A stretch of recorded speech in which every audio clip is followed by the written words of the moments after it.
Hey, welcome into Sports Night, brought to you by First Bank. I'm Jake Hibbard, and we've got another excellent week for you. Hey, 1, 2, 3. It's like 4 weeks away from us finding out who goes to the state tournament in basketball. And tomorrow night, it's Star Valley on the road in one of the tougher places to play in the state, Rock Springs. Of course, you can make the 3-hour journey, or you can join us on SVInews.com or on the YouTube stream. 6 o'clock for the girls at Rock Springs and 7:30 for the boys. Indoor track is at the Kearns Ice Oval tomorrow. Speech and debate is at Jackson Hole High School. That meet will conclude on Saturday. And then it's a turnaround home game for basketball on Saturday. 4:30, 6 o'clock, the girls take on Green River, followed by the boys on SVInews.com. The wrestling conference duels in Rock Springs for girls and boys has been canceled. But today I want to focus on tomorrow night's road trip for the boys against Rock Springs.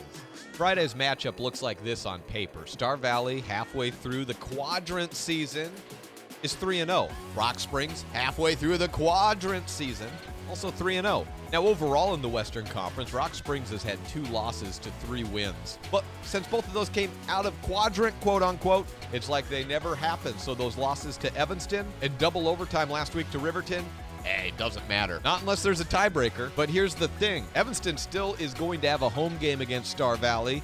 Riverton starting to turn things on, and you only get 6 games as a whole. Those tiebreakers might come in pretty important, and Evanston already holds the tiebreaker against Rock Springs. This game tomorrow for Star Valley may be pretty big. So let's take a look at the Rock Springs stats, of which I'd like to point out that apparently this year, Wyoming has added an efficiency rating. Yeah, right there. So I'd like to let it be known that Wyoming high school basketball started measuring efficiency before they started measuring field goal percentage. Yep. Maybe we'll get that for 2025, 2026. It's a good thing there's snow in the forecast, because I tell you what, I'm full of salt this week. You got salt. At the end of the day, take the top, twist it, put the salt behind you. It's going to leave a trail. Right? But let's move past my qualms with what happens in and out of the coaches' meetings in the offseason. Let's get to the games.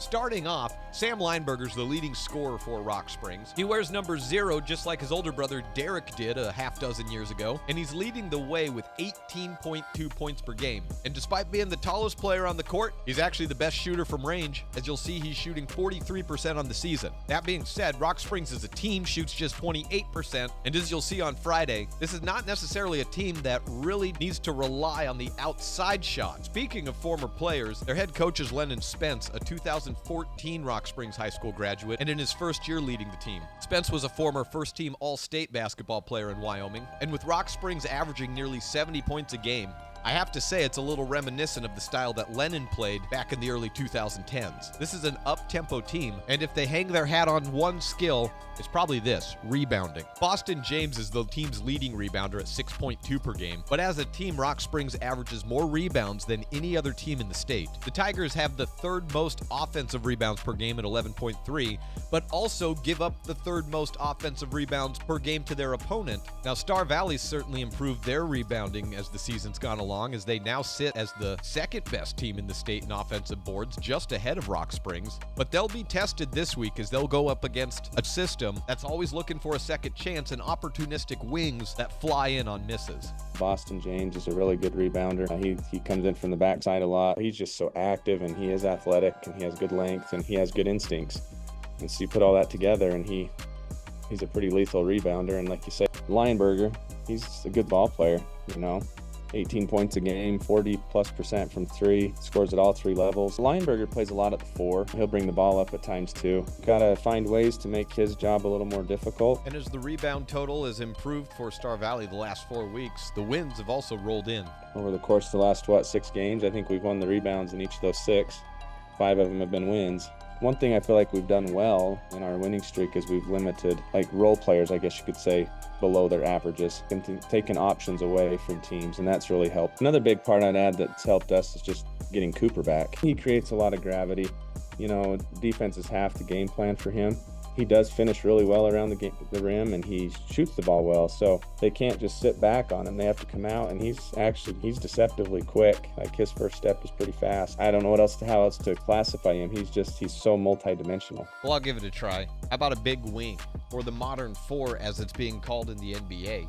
It's a movement that Cooper Lancaster has fallen right into by way of his ability to handle the ball, as well as his relative size to his competition in Wyoming. So what is a modern 4 or a big wing? YouTube creator Kivo Jr. recently made a video about the death of the power forward, and I'll let him explain it right here. Griffin averaged .99 points per possession as a ball handler in pick and rolls, and was among the 87th percentile of the entire league in these actions. And this was a stepping stone for the power forward era we're currently in, the big wings. Forwards are much more lighter in weight, which has resulted in guard skills for the position across the entire league. Power forwards today have a lot more responsibility on both sides of the ball than ever before. Almost each of them nowadays are the primary ball handler on the perimeter for offenses, something that we never imagined happening 15 to 20 years ago and beyond. You will not watch a game today and see a power forward on the court who can't create for themselves off the dribble. Like he really is. He's that kind of a player. He's good on the ball. He's good off the ball. And so he gets rebounds. He's going to push. But he's good, like if someone else gets it and is bringing it up, he's good at getting up the court, and you can use him in so many ways. Now, as far as the Saturday matchup against Green River, what do you say, Coach?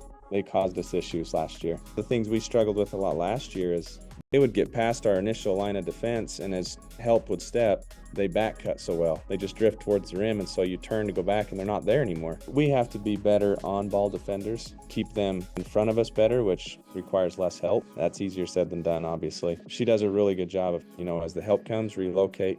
They get high percentage shots because of it. And as always, you can catch those games on SVInews.com or on the YouTube stream. I'll see you next week.